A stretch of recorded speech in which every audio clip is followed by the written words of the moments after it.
کیا آپ جانتے ہیں کہ سورہ انفال کے آیت نمبر 67 سے لے کر 71 تک میں ایک ایسا جذباتی واقعہ ہے جو آج بھی آنکھوں کو نم کر دیتا ہے۔ یہ واقعہ ہے جنگ بدر کے قیدیوں کا۔ جنگ بدر جس میں مسلمانوں کو فتح حاصل ہوئی تھی۔ قیدیوں کو چھڑانے کے لیے جب مکہ کے کفار فدیہ کا سامان بھیج رہے تھے تو اس میں ہمارے نبی کریم صلی اللہ علیہ وسلم کی صاحبزادی حضرت زینب بھی شامل تھی۔ کیوں؟ کیونکہ اس وقت تک ان کے شوہر ابو العاص جو قیدیوں میں شامل تھے، اس وقت تک انہوں نے اسلام قبول نہیں کیا تھا۔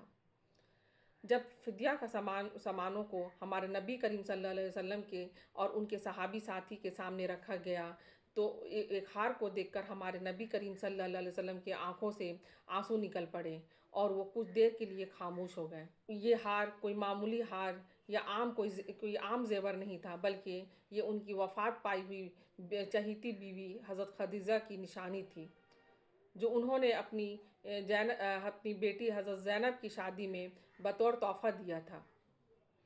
کچھ دیر خاموش رہنے کے بعد ہمارے نبی کریم صلی اللہ علیہ وسلم نے اپنے ساتھی صحابیوں سے مشورہ کیا اور ان سے کہا کہ اگر آپ سب مناسب سمجھیں تو یہ ایک ماں کی نشانی ہے جو ان کی بیٹی کو واپس کر دینی چاہیے۔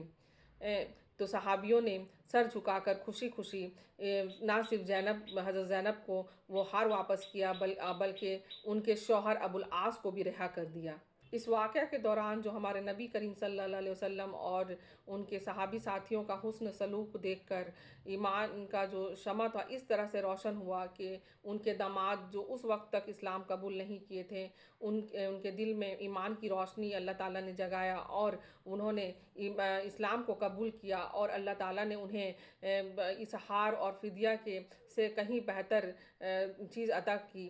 اور اس کہانی سے، اس واقعہ کو پڑھ کر ہم لوگوں کو یہ سبق حاصل ہونا چاہیے کہ اسلام میں صرف رشتے کی عظمت اور احترام ہی نہیں بلکہ قیدیوں سے حسن سلوک بھی کرنے کی تلقین ملتی ہے۔ اگر یہ ویڈیو آپ کو انفارمیٹیو لگا ہو تو لائک، شیئر اور سبسکرائب کریں۔ السلام علیکم رحمۃ اللہ۔